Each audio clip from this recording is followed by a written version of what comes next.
Do you know Katie and Peter? I'm sure you know Katie and Peter, or at least will recognize them if I tell you a little bit more about them. Katie is leading a team of researchers in the public sector. They successfully completed a major project recently, and the results of that project have been published in a well-known international magazine last month. Since then, Katie is busy in developing a plan for a new project, which is supposed to be launched in a couple of weeks.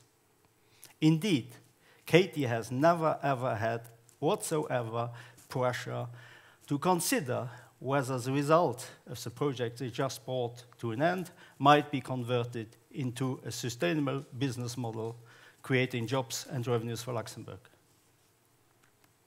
And if Katie would have had such a pressure, she probably would not have had any easy access to the resources required to help her investigate how and whether that should be done.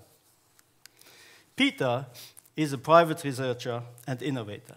He had a clear view already of how findings could be converted into a business model before he even started the project.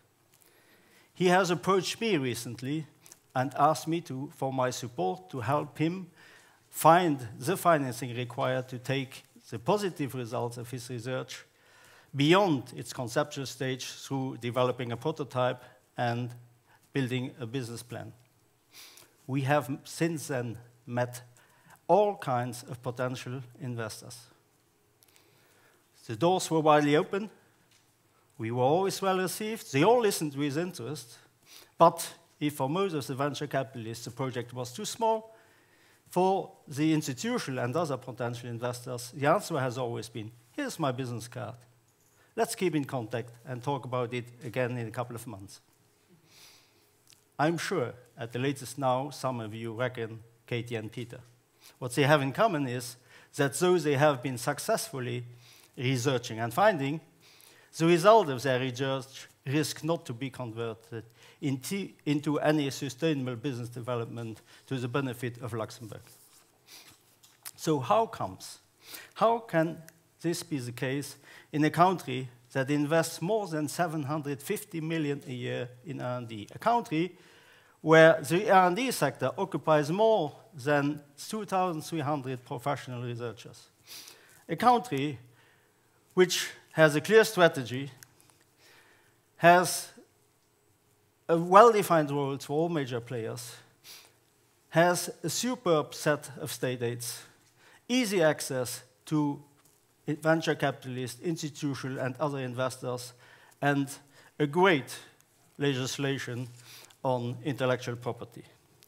So a country that appears to have built over time a nearly ideal environment to make sure that its huge investments in R&D generate the required growth so important for our future and especially for future generations. A nearly ideal environment.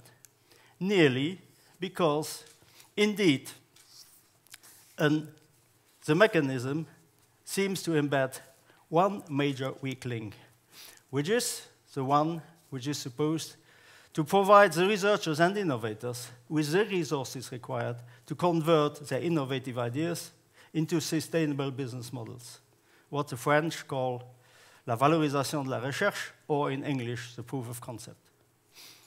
So, coming back to Katie and Peter, if in both cases the result risks to be the same, the root causes and the issues behind it are not the same.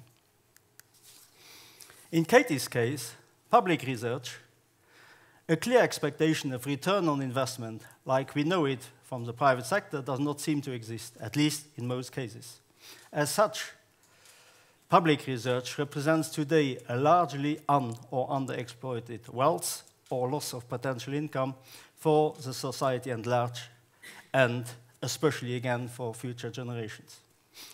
In Peter's case, though, when the potential investors hand over their business card and ask us to meet again in a couple of months, the idea is, I like the idea, but it's too early, it's too risky for me. Come back if it works. If you succeed, I want to be part of it.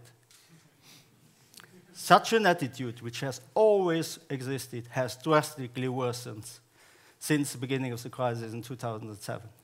Today, an all-risk insured mentality and the related fear for failure and the related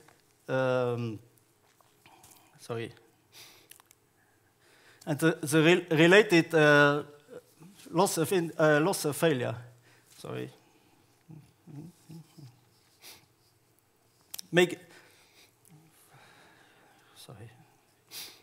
And the related fear for failure or aversion to any risk-taking tend to govern our economic model.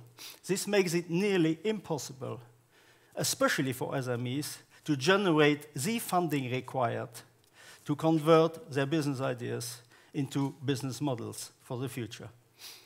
This is even more a shame, as especially the SMEs represent today the real humus of our economy, especially with respect to job creation.